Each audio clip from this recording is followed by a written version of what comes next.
हमारे चैनल को लाइक करें और शेयर करना ना भूलें। साथ ही साथ सब्सक्राइब भी करें और फिर आइकन बेल आएगा उसको प्रेस करें ताकि हमारे चैनल की नोटिफिकेशंस आप तक पहुंचते रहें।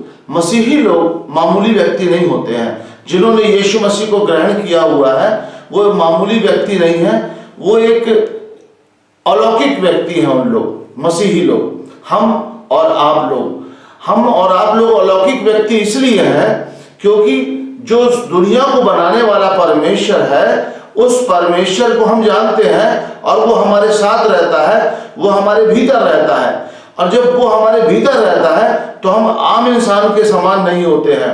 मैंने बहुत सारे लोगों को देखा, मेरे पास बहुत सारे फोन्स भी आते हैं और कई बार उनके साथ धोखा हो जाता है, कई बार उनके साथ घटनाएं घट जाती हैं और वो घटना जब घट जाती है लुट जाते हैं, पिट जाते हैं और तब वो होश में आते हैं और उनको समझ में नहीं आता कि ऐसा क्यों हो गया। और सबसे बड़ी चीज कि बाइबल का ज्ञान ना होने से, बाइबल के अंदर लिखा हुआ है कि परमेश्वर के ज्ञान के ना होने से मेरी प्रजा नष्ट हो जाती है। तो परमेश्वर का ज्ञान यानी परमेश्वर का वचन नहीं है लोगों के पास। परमेश्वर का वचन ना होने के कारण परमेश्वर की प्रजा नाश हो रही है और उसको जानते भी नहीं है, पढ़ते भी नहीं है, और पढ़ते हैं तो समझते नहीं है। और बहुत सारी चीजें आज के जमाने में कि जो बहुत सारी शिक्षाएं जो चल चुकी हैं उन शिक्षाओं ने लोगों को और ज्यादा भ्रमित कर रखा है। वो गहराई में उनको उतरने देते ही नहीं है और वो सिर्फ सुसमाचार प्रचार की बातें करते हैं, लेकिन सुसमाचार है क्या वो खुद नहीं जानते हैं और लोगों को भी जानने नहीं देते हैं। और इसलिए परमेश्वर की जो प्रजा है वो नष्ट हो रही है, भटक रही है और धोखा खा रही है। मगर बाइबल के अनुसार अगर हम बाइबल पढ़ते हैं तो परमेश्वर के वचन में जो बातें लिखी हैं यदि हम उनको मानते हैं तो सबसे पहले क्या होता है, सबसे पहले एक व्यक्ति को मन फिराना है। मसीह के पास आने वाले व्यक्ति को मन फिरा के पवित्र आत्मा से भरना है और पवित्र आत्मा से भरने के बाद पवित्र आत्मा के चलाए चलना है, वचन की आज्ञा का पालन करना है और वचन की आज्ञा के अनुसार चलना है और अपने आप को अंश अंश करके बदलते जाना है। यानी जो परमेश्वर का आत्मा हमें दिया गया है वो अंश अंश करके हमें क्या करता है, बदलता जाता है। और जब बदलता जाता है तो हम क्या होते हैं, परमेश्वर के स्वरूप में बनते जाते हैं। और बदलते जाने का मतलब है कि हम परमेश्वर के निकट आते जाते हैं, अति निकट आते जाते हैं, निकट आते जाते हैं। और जब बहुत निकट आ जाते हैं और परमेश्वर हमसे बातें करने लगता है, परमेश्वर हमें बताने लगता है, कोई भी बात हमसे छुप नहीं सकती।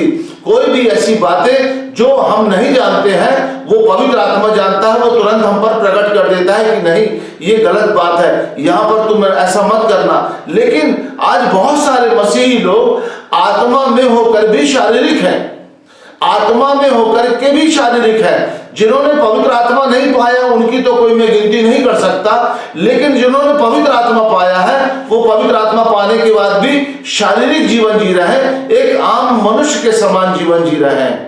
और उसका सबसे बड़ा कारण क्या है कि परमेश्वर के वचन का ज्ञान नहीं है।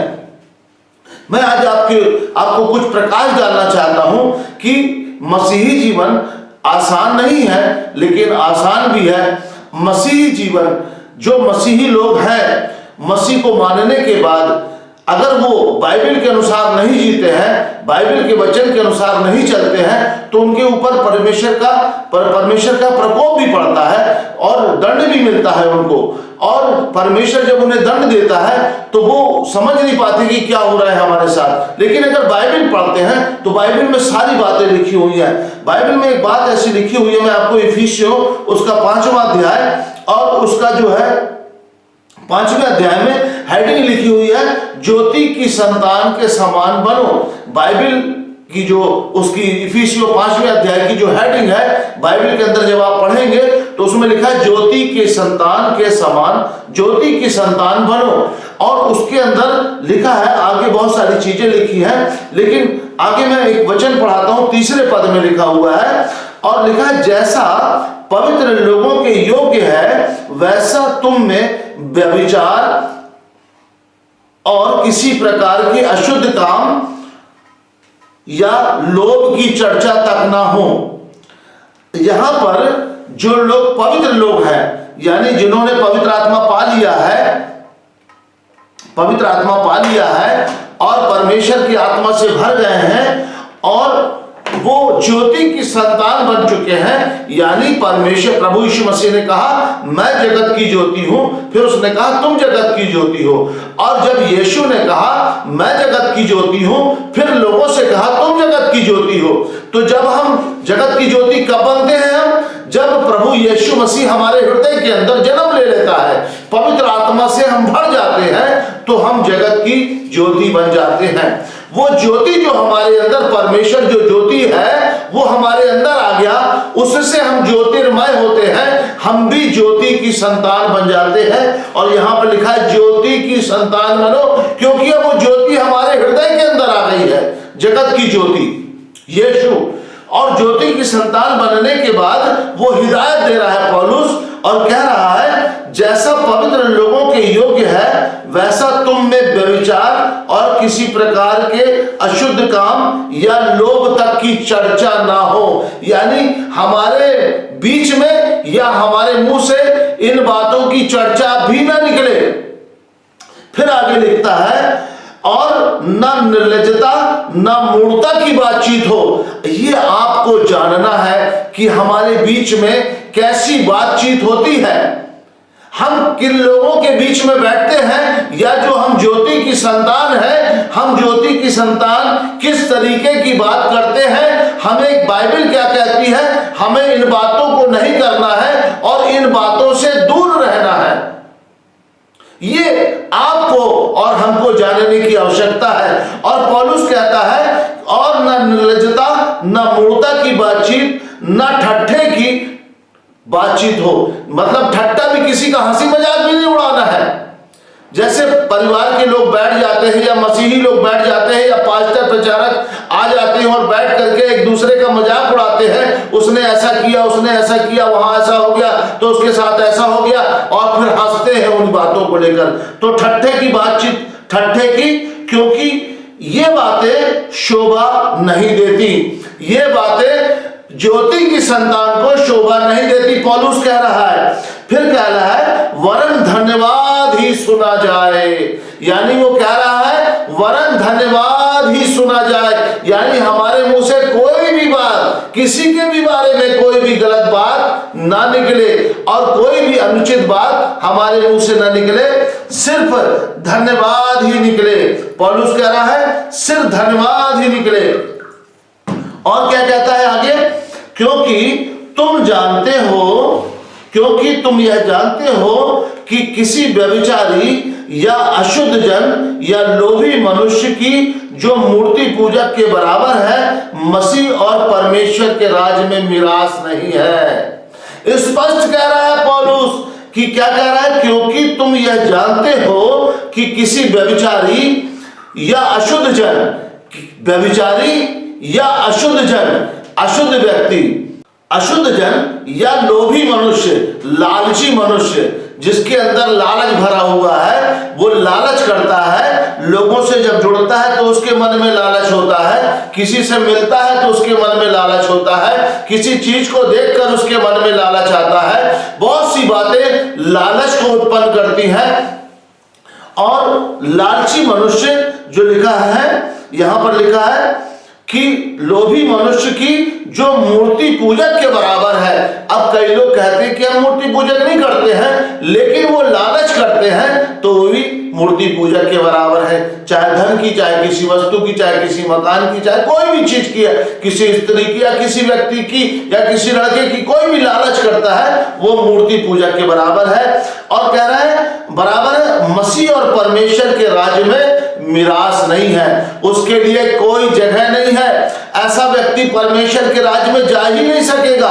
फिर क्या कह रहा है, और फिर छठवें पद में बहुत महत्वपूर्ण बात कह रहा है, कोई तुम्हें व्यर्थ बातों में धोखा ना दे, क्योंकि इन ही कामों के कारण परमेश्वर का क्रोध आज्ञा न मानने वालों में पर भड़कता है। कोई तुम्हें व्यर्थ बातों में धोखा ना दे। मैंने बहुत सारे फोन्स आए हैं मेरे पास, और कई लोगों को, एक व्यक्ति मेरे पास हरियाणा से फोन किया और उसने बोला कि कोई बाहर से, साउथ अफ्रीका से एक प्रभु का दास आया हुआ है और उसने मेरे लिए कुछ लेकर के आया है गिफ्ट देने के लिए, और उसका फोन आया है कि उसको एयरपोर्ट में रोक लिया गया है और उसको अभी इसी वक्त उन्हें पेमेंट करना है क्योंकि कस्टम विभाग वालों ने उसको रोक लिया है। तो वो लालच में आ गए और उसने क्या किया, तुरंत पैसा उनको ट्रांसफर कर दिया उसके अकाउंट में। और जैसे पैसा अकाउंट में ट्रांसफर कर दिया, अकाउंट में ट्रांसफर करने के बाद उसके मन में चेतना आई कि अरे ये क्या हुआ। उसने मेरे को तुरंत फोन लगाया तो मैंने उसको बोला, मैंने उसको बताया, मैंने कहा आपके साथ फ्रॉड हो चुका है और आप फंस चुके हो। कम से कम आपको प्रार्थना में जाना था, परमेश्वर से पूछना था और फिर देना था। ऐसे ही एक बार अभी फेसबुक में कुछ दिन पहले एक मेरा भतीजे हैं और वो भी प्रभु के दास हैं, उनके साथ भी चीटिंग हो गई। किसी ने पास्टर की आईडी से हैक कर लिया पास्टर की फेसबुक आईडी को और उससे मैसेज किया कि मुझे अभी कुछ रुपए की जरूरत है रात को, और वो बेचारा भावुकता में आ गया, चूंकि पास्टर है उसने फट से रुपए ट्रांसफर कर दिया और उस पास्टर के पास नहीं पहुंचे, उसके साथ किसी और ने फ्रॉड कर दिया। तो ऐसी बहुत सारी घटनाएं मनुष्य के जीवन में होती है। कई बार सेवकों ने भी लोगों को जो है लूट लिया है, झूठ बोल करके, बेवकूफ बना करके, और उनको बोले कि हमको पैसे की जरूरत है और उनसे पैसा ले लिया, या उनको नौकरी दिलाने के नाम पर या वीजा दिलाने के नाम पर किसी भी तरीके से। ऐसे मेरे पास बहुत सारे कॉल्स आते हैं और बहुत सारे लोगों के साथ घटना घट चुकी है। तो मैं आपको ये बात इसलिए बताना चाहता हूं, परमेश्वर का वचन क्या कहता है, ज्योति की संतान के समान बनो। यानी हम अंधकार के थे, अंधकार जब था हमारे अंदर तो हमको कुछ सूझता नहीं था, हम टटोलते फिरते थे, जो जैसा बता दिया हम वैसा मान लेते थे, जिसने हमसे जैसा बोला वैसा हमने कर दिया। लेकिन जब हम ज्योति की संतान बन गए तो अंधकार चला गया, अंधकार के काम चले गए। अब कोई व्यक्ति हमारे पास आएगा या हमसे कोई बात करेगा तो वो क्या होगा, हमारे सामने खुल जाएगा। जब खुल जाएगा तो हम बच जाएंगे। इसलिए ज्योति की संतान पौलुस बनने के लिए बोल रहा है कि ज्योति की संतान बनो। और फिर यहां पर इसलिए कहता है कि लिखा है कि कोई तुम्हें व्यर्थ बातों में धोखा ना दे। बहुत सारे मसीही लोग व्यर्थ बातों में धोखा खा जाते हैं, लोगों से लुट जाते हैं, पिट जाते हैं। कई लोग लालच में पड़ जाते हैं, कई लड़कियां, कई लड़के शादी की लालच में पड़ जाते हैं, धोखा खा जाते हैं। और ऐसे कई लोग जॉब के लालच में फंस जाते हैं, लोग उनको ठग लेते हैं। ऐसा क्यों कहा है पौलुस ने कि कोई तुम्हें व्यर्थ बातों में धोखा ना दे। कोई तुम्हें जब व्यर्थ बातों में धोखा ना देगा तो उससे क्या होगा, परमेश्वर का क्रोध आप पर नहीं भड़केगा। लेकिन बाइबल में यहां कह रहा है कोई तुम्हें व्यर्थ बातों में धोखा ना दे, क्योंकि इन ही कामों के कारण परमेश्वर का क्रोध आज्ञा ना मानने वालों में भड़कता है। आज्ञा ना मानने वालों में परमेश्वर का क्रोध भड़कता है। आज्ञा ना मानने वालों में परमेश्वर का क्रोध भड़कता है। इस बात को अपने कान में, अपने मन में, अपने हृदय में गांठ बांध ले।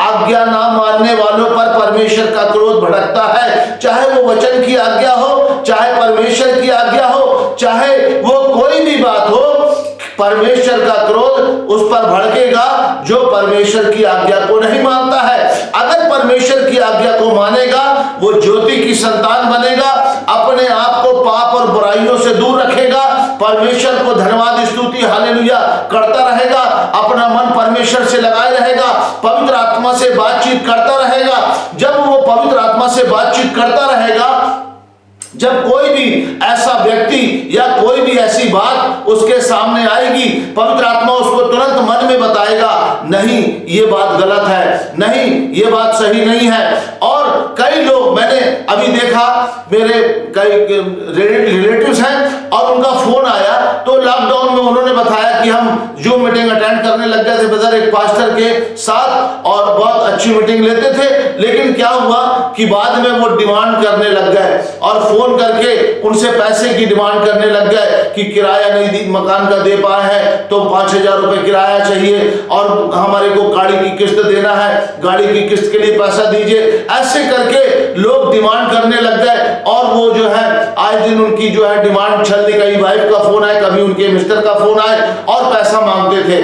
तो क्या है, बाइबल क्या कहती है कि परमेश्वर का क्रोध आज्ञा ना मानने वालों पर भड़कता है। अगर परमेश्वर से पूछ करके कुछ भी करेंगे तो परमेश्वर बताएगा कि क्या करना है, क्या नहीं करना है, किसको देना है, किसको नहीं देना है, किसके पास जाना है, किसके पास नहीं जाना है, कौन तेरे लिए नियुक्त है, कौन तेरे लिए नियुक्त नहीं है। परमेश्वर का आत्मा जो हमारी अगुवाई करने के लिए इस पृथ्वी पर दिया गया है, वो परमेश्वर का आत्मा हमारी अगुवाई करेगा।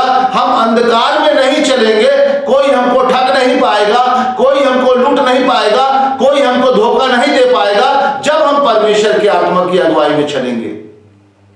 और जो लोग परमेश्वर की आत्मा की अगुवाई में नहीं चलते हैं, वही ठगते और लुटते और पिटते हैं। इसलिए परमेश्वर की आत्मा की अगुवाई में चलना बहुत जरूरी है। और इस संसार में विशेष तौर से आज के युग में, एक समय था आज से 15-20 साल 25 साल पहले लोग बड़े ईमानदार हुआ करते थे, लेकिन आज के जमाने में लोग ईमानदार नहीं है। अपने ही लोग लूटने की ताक में खड़े रहते हैं, अपने ही लोग ठगने के लिए खड़े रहते हैं। तो उस समय हमें बचाएगा कौन? परमेश्वर का आत्मा, पवित्र आत्मा जो हमें दिया गया है। और इसमें आगे लिखा हुआ है, इसलिए तुम उनके सहभागी ना हो। यानी जो व्यक्ति उनकी बातों में फंस करके और लुट जाता है, उसके लिए बोल रहा है आप उनके सहभागी नहीं हो। ऐसे लुटेरों को आप पैसा मत दो, उनके सहभागी मत बनो। जो लोग मुंह से, सेवक लोग, विशेष तौर से सेवक लोग मुंह खोलकर पैसा मांगते हैं। मैंने अपने वचन के अंदर पिछले दिनों में मैंने प्रकाश डाला है कि हम जिस परमेश्वर की सेवा करते हैं, वो परमेश्वर दो जहां का मालिक और खालिक है। हम उस परमेश्वर के सेवक हैं और वो परमेश्वर हमारी हर एक जरूरतों को अपनी महिमा के धन के अनुसार मसीह यीशु में पूरा करता है। और जब परमेश्वर हमारी जरूरतों को पूरा करने वाला है मसीह यीशु में, तो हमारी जो सेवक है उसकी निगाह, उसकी नजर अपने मालिक, अपने स्वामी पर लगी रहनी चाहिए, मनुष्यों पर नहीं, मनुष्यों पर डिपेंड नहीं रहना चाहिए। बहुत सारे लोग हैं जो गंदगी फैलाए हुए हैं। मेरे पास एक बार फोन आया, कोरोना के समय में एक फोन आया और वो एक आंटी थी, उनका बेटा बहुत सीरियस था, बीमार था। तो क्या हुआ, उन्होंने मेरे को प्रार्थना निवेदन दिया, तो मैंने उनके लिए प्रार्थना करी। उन्होंने बोला बेटा आप अपना अकाउंट नंबर दे दीजिए। मैंने कहा किस लिए आप अकाउंट नंबर मेरा मांग रही हैं? तो बोले बेटा मैं कुछ पैसा आपके अकाउंट में डाल दूंगी, आपने मेरे बेटे के लिए प्रार्थना करी है। मैंने कहा आंटी, बाइबल के अंदर ये बात मना की गई है। मत्ती 10:8 में लिखा है, जाओ दुष्ट आत्माओं को निकालो, बीमारों को चंगा करो, कोढ़ियों को शुद्ध करो और मुर्दों को जिंदा करो। सेत में तुम्हें पाया है, सेत में तुम्हें दो। तो आपको किसी को भी प्रार्थना के एवज में पैसा देने की आवश्यकता नहीं है। और जो नए मसीही आए हैं, जो मसीही नहीं है, अन्य जाति से आए हैं और वो बेचारे दुखित हैं, और उनसे भी पैसा लेने की आवश्यकता नहीं है, क्योंकि प्रभु यीशु मसीह ने सेत में दिया है, सेत में दिया है, फ्री में दिया है। चंगा करने वाला प्रभु यीशु मसीह है। उसने कोड़े खाकर हमारे और आपके रोगों को अपने ऊपर ले चुका है। जब उसने हमारे रोगों को अपने ऊपर ले चुका है कोड़े खा करके, हम कौन होते हैं किसी की चंगाई के एवज में पैसा लेने वाले? हमने इलाज नहीं किया है, हमने सिर्फ प्रार्थना करी है। चंगा करने वाला यीशु है। क्रूस, उसका क्रूस निशान है कि उसने हमारे पापों और हमारे श्रापों को और हमारे रोगों को कलवरी क्रूस पे लिया है। तो हमें पैसा लेने की आवश्यकता नहीं है। आंटी को मैंने समझाया, आंटी ने बोला बेटा आज तक जिन्होंने भी हमारे लिए प्रार्थना करी उन सब ने अपना अकाउंट नंबर दिया और हमसे पैसा मांगा और हमने उनके अकाउंट में डाला। हमने साफ मना कर दिया। ऐसे मेरे पास कई फोन आते हैं जो बेचारे नए विश्वासी हैं, अन्य जातियों में से आए हैं और जिनका विश्वास यीशु मसीह पर है, लोग उनको ठगते हैं। अभी पिछले दिनों एक बहन ने गवाही दी थी कि वो एरोप्लेन से गई छत्तीसगढ़ से पंजाब और वहां पर उसने ले हैंड प्रार्थना कराने के लिए पैसा दिया। एक अन्य जाति से पैसा लेने का किसी भी सेवक को अधिकार नहीं है। बाइबल मना करती है, यीशु ने अपने मुंह से मना किया है कि सेत में तुम्हें पाया है, सेत में तुम्हें दो। दुष्ट आत्माओं को निकालो, बीमारों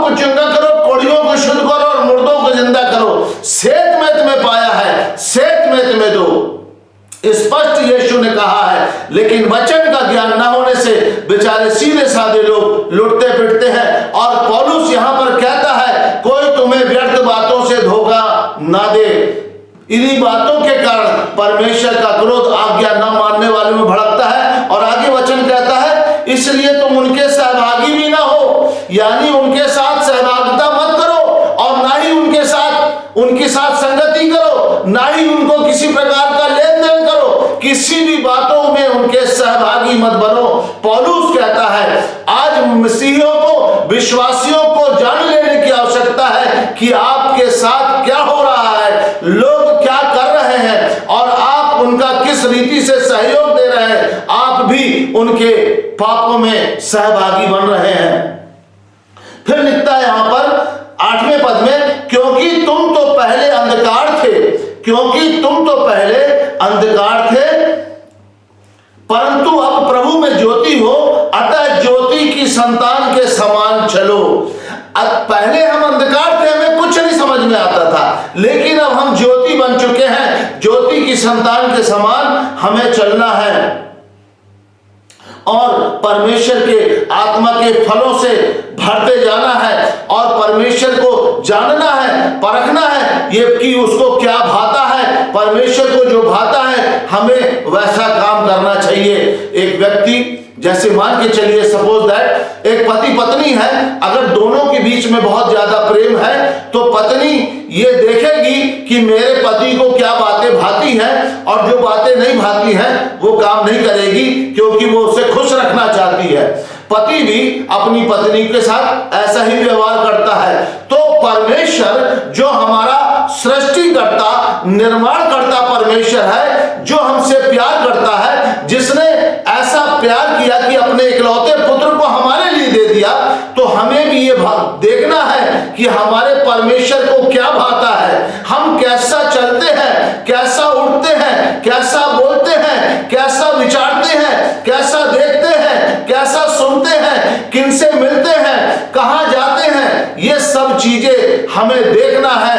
परमेश्वर को सारी बातें भानी चाहिए। तो जब हम परमेश्वर के वचन के अनुसार चलते हैं, तब परमेश्वर क्या करता है, हमसे प्यार करता है, हमारी अगुवाई करता है। और एक वचन और है,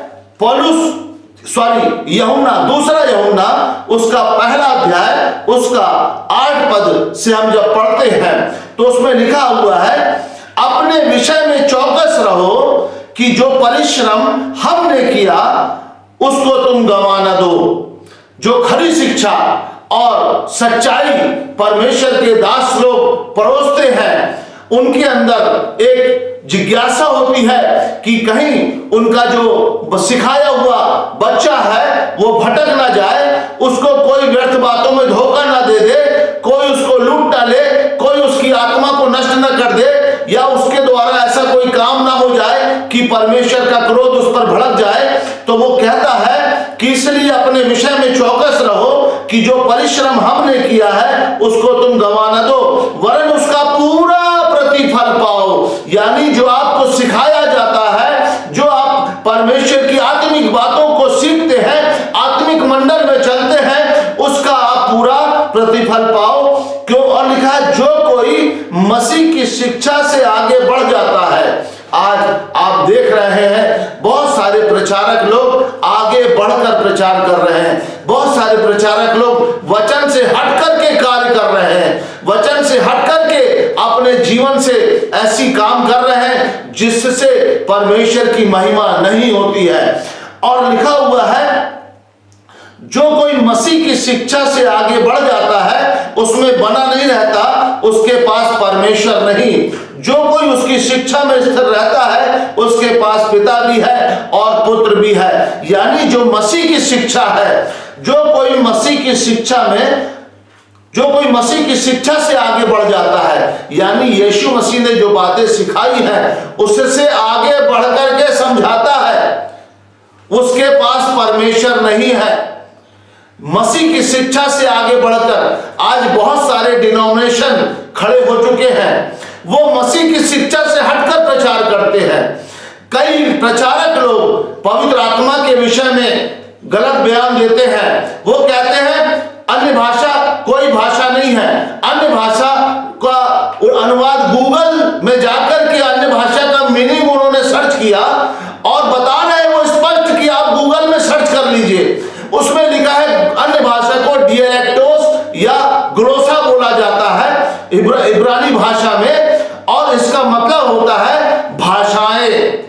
और उससे वो अन्य भाषा का उन्होंने खंडन कर दिया। यीशु मसीह ने जो कहा कि वे नई नई भाषा बोलेंगे, उस नई नई भाषा का खंडन कर दिया और ग्लोसा और डिएलेक्टोस बता दिया, और उन्होंने खुद प्रचार करके बोल दिया अन्य भाषा कुछ भी नहीं है, मैं अन्य भाषा को नहीं मानता नहीं मानता नहीं मानता। और जो अन्य भाषा बोलने वाले हैं उन पर वो कहता हंसी आती, मुझे हंसी आती है। कुछ लोग बड़े धीरे से बोलते हैं मसीह की शिक्षा से आगे बढ़कर, क्या बोलते हैं कि जब पवित्र आत्मा तुम पर आएगा तो वो अन्य भाषा नहीं बोलेगा, वो पहले पवित्र करेगा। बड़े धीरे से उन्होंने खमीर मिला दिया और मसीह की शिक्षा से आगे बढ़ गए। ऐसी बहुत सारी डॉक्ट्रिन है, जैसे कुछ और भी डॉक्ट्रिन है। वो कहते हैं शैतान जो है यीशु मसीह के नाम से चंगाई करता है और परमेश्वर की शक्ति को नहीं मानते, उसकी सामर्थ को नहीं मानते। और भी ऐसी बहुत सारी शिक्षा यहोवा माता वाले हैं, उन्होंने यहोवा को ही सब कुछ श्रेष्ठ बनाया। यहोवा माता वाले हैं, उन्होंने एक नई और डॉक्ट्रिन बना दी, यहोवा माता भी है। और एक अभी एक लेडीज के रूप में यीशु का जन्म चीन में हो चुका है, वो एक नई शिक्षा और आ चुकी है। ऐसी बहुत सारी गलत शिक्षाएं इस पृथ्वी पर फैली हुई है, लेकिन जो बातें यीशु मसीह ने सिखाई हैं उन बातों को हमें मानना है। और यदि उन बातों को कोई समझा रहा है और एक्सप्लेन कर रहा है, उस सेम एज इट इज बातों को एक्सप्लेन करके वचनों से लिंक करके बढ़ा रहा है, उसका खंडन नहीं कर रहा है, उसी व्यक्ति की आपको शिक्षा सुनना है। नहीं तो बहुत कठिन वचन यहाँ पर, बहुत कठोर वचन लिखा हुआ है यहाँ पर लिखा हुआ ऐसे लोगों के विषय में कि जो कोई मसीह की शिक्षा से आगे बढ़ जाता है और उसमें बना नहीं रहता, उसके पास परमेश्वर नहीं। और कह रहा है जो कोई उसकी शिक्षा में स्थिर रहता है उसके पास पिता भी है और पुत्र भी है। यानी जो कोई मसीह की शिक्षा को पकड़ करके स्थिर रहता है, यीशु ने ऐसा कहा है, यानी ये सत्य है। और यीशु ने यदि ऐसा कहा है तो हमें उसी पर ही बने रहना है। और जो कोई ऐसा करता है तो लिखा है स्थिर रहता है, उसके पास पिता भी है और पुत्र भी है। अब 10वें पद में क्या कह रहा है, बहुत सुंदर बात कह रहा है। दूसरा यूहन्ना 1 अध्याय उसका 10वें पद में कहता है यदि कोई तुम्हारे पास आए और यही शिक्षा ना दे, यानी जो शिक्षा मसीह ने दी है, जो शिक्षा पौलुस ने दी है, जो शिक्षा पतरस ने दी है, जो शिक्षा यूहन्ना ने दी है, यही शिक्षा ना दे तो उसे घर में ना आने दो। आपको साफ कह रहा है मना, उसे घर में मत आने दो। और क्या कह रहा है, और उसे नमस्कार ना करो, और ना नमस्कार करो, ना ही उसे घर में आने दो और ना ही उसे नमस्कार करो। और फिर क्या कहता है, क्योंकि जो कोई ऐसे जन को नमस्कार करता है वह उसके बुरे कामों में साझी होता है। जो कोई ऐसे जन को नमस्कार करता है वह उसके बुरे कामों में साझी होता है। यानी आप भी नमस्कार करने के द्वारा, ऐसे व्यक्तियों को, लुटेरों को घर में आने के द्वारा, या ऐसे लोगों की शिक्षा को सुनकर सहमति देने के द्वारा उसके बुरे कामों में आप सहभागी हो रहे हैं, तो जहां वो जाएगा वहां आप भी चले जाएंगे और परमेश्वर का क्रोध आप पर भड़केगा। इसलिए परमेश्वर के वचन की शिक्षा पर चलना, वचन पर मनन करना, पवित्र आत्मा की अगुवाई में चलना, और कोई अगर शिक्षा आती है नहीं आपके सामने तो पवित्र आत्मा से पूछना और पूछ करके ही उस नई शिक्षा को ग्रहण करना कि ये शिक्षा वचन के अनुसार होनी चाहिए और पवित्र आत्मा की सहमति के द्वारा होनी चाहिए, तब आप उसे ग्रहण करें। नहीं तो जंगली बीज आपके अंदर दुष्ट डाल देगा और खमीर आपका जीवन, आपके जीवन में खमीर मिला देगा। आपका जीवन खमीर हो जाएगा जो किसी काम का नहीं रहेगा। जंगली बीज आपके अंदर जब बो जाएगा तो आपका जीवन कटीला हो जाएगा। आपके शरीर से कांटे निकलेंगे और वो आपके लिए भी कष्टदायक होंगे, और जो दूसरे सुनने वाले हैं या आपके पास रहने वाले हैं उनके लिए भी कष्टदायी होंगे। तो बहुत सारी बातें हैं बाइबल के अंदर, गहरी गूढ़ रहस्य की बातें हैं, उन्हें समझना है। आपने मसीह की शिक्षा में बने रहना है। जैसा पौलुस ने कहा, ज्योति की संतान के समान बनना है, क्योंकि आज के समय में बहुत गलत शिक्षाएं और बहुत गलत लोग निकल पड़े हुए हैं, और इनसे बचने के लिए आपको सिर्फ एक ही है जो बचा सकता है, वो है पवित्र आत्मा, जो सहायक के रूप में आपको और हमें दिया गया है। जगत के अंत तक हमारी अगुवाई करने के लिए दिया गया है, और जिंदा कराकर हम अगर मर जाएं तो हमारी देह को जीवित कराएगा। यदि हम जीवित हैं तो हमें रूपांतरित कर देगा, और यीशु से मिलाने तक के लिए पवित्र आत्मा हमें दिया गया है। तो जब वो पवित्र आत्मा हमें दिया गया है, हम ज्योति की संतान बने, क्योंकि वो पवित्र आत्मा ज्योति के समान है, दीवट के समान है, अंदर हमारे जल रहा है वो, और उस दीवट को अपने अंदर प्रज्वलित करके रखें, और प्रज्वलित करके जब रखेंगे और उसकी अगुवाई में चलेंगे, पवित्र आत्मा से आप बातचीत करते रहेंगे, पवित्र आत्मा आपसे बातचीत करेंगे और आपको बचाएंगे। और अंदर से एक आवाज उठेगी, रुक जा, अंदर से एक आवाज उठेगी, ऐसा मत करना। जब आप मनन करेंगे, परमेश्वर के ध्यान में रहेंगे, वचन के ध्यान में रहेंगे और धन्यवाद ही करते रहेंगे। पौलुस कहता है, बल्कि तुम्हारे मुंह से धन्यवाद ही सुना जाए, तो आप धन्यवाद ही करते रहेंगे, तब पवित्र आत्मा आपके अंदर बात करेगा, आपको गाइड करेगा, आपको मार्गदर्शन करेगा, क्योंकि वो एक मार्गदर्शक के रूप में आपको दिया गया है कि आप भटक ना जाओ, आप लुट ना जाओ, आप पिट ना जाओ, आप धोखा ना खा जाओ, आपके साथ कुछ गलत ना हो जाए। तब तक के लिए, इसी काम के लिए परमेश्वर ने अपने आत्मा, पवित्र आत्मा को हमें और आपको दिया है। उसको समझना बहुत जरूरी है, उसे प्राप्त करना बहुत जरूरी है, और प्राप्त करके उसके अधीनता में रहना जरूरी है, क्योंकि बाइबल में लिखा है, जितने लोग परमेश्वर के आत्मा के चला चलते हैं वे ही परमेश्वर की संतान है। यानी आपको परमेश्वर की संतान बनना है और उस मिरास को प्राप्त करना है जो स्वर्गीय मिरास है, स्वर्ग है, उसको प्राप्त करना है। आत्मा की अगुवाई में चलना पड़ेगा, तब परमेश्वर की संतान बनेंगे, मसीह के संगी वारिस हम कहलाएंगे। वो जो स्वर्गीय विरासत, परमेश्वर की स्वर्ग है विरासत, उसके हकदार हम बनेंगे जब हम परमेश्वर की आत्मा की अगुवाई में चलेंगे, ज्योति की संतान के समान चलेंगे, पाप बुराई से अपने आप को दूर रखेंगे। तब परमेश्वर का आत्मा आपको जगत की ज्योति बनाएगा। आपके पास लोग आकर ज्योति में आ जाएंगे। लोगों के घर में आप जब किसी के घर जाएंगे तो उस घर में रोशनी आ जाएगी। हमारी गवाही में आप सुने होंगे, निकिता ने गवाही दी थी कि जब मैं उसके घर आया पहली बार, तो उसके घर के अंदर, वो बताते हैं कि पहले हमारे घर के अंदर अंधकार सा था, रहने की इच्छा नहीं होती थी, घर काटने के लिए दौड़ता था, एक मिनट भी घर में रहने की इच्छा नहीं होती थी। लेकिन जब आप आए हमारे घर में, तो आपके घर में आने के बाद घर के अंदर रोशनी आ गई, चमक आ गई, दीवारों में, छतों में चमक आ गई। घर के काम वाली बाई ने उनको बताया कि आपके घर में व्हाइट वॉश हुआ है क्या, घर चमक रहा है। यानी अद्भुत, जो प्रभु यीशु मसीह ने कहा है वो सत्य है। यीशु ने कहा मैं जगत की ज्योति हूं, फिर यीशु ने कहा तुम जगत की ज्योति हो। तो जहां हम जाएंगे, यीशु हमारे अंदर है, हमारे बाहर है, वो ज्योति हमारे साथ चलेगी और उजियारा फैलेगा। लोग रोशनी में आ जाएंगे, अंधकार से बाहर आ जाएंगे, आप भी परमेश्वर की ज्योति बन जाएंगे। प्रभु की महिमा आपके जीवन के द्वारा होगी। प्रभु आप सबों को बहुत बहुत आशीष दे। और बहुत सारी बातें जो गवाही के रूप में मैंने आपको बताई हैं, उन गवाहियों को सुनने के द्वारा भी परमेश्वर आपकी आंखों को, आपकी बुद्धियों को खोले, ताकि आप भी ज्योति की संतान के समान चल सके। प्रभु आप सबों को बहुत बहुत आशीष दे। God bless you.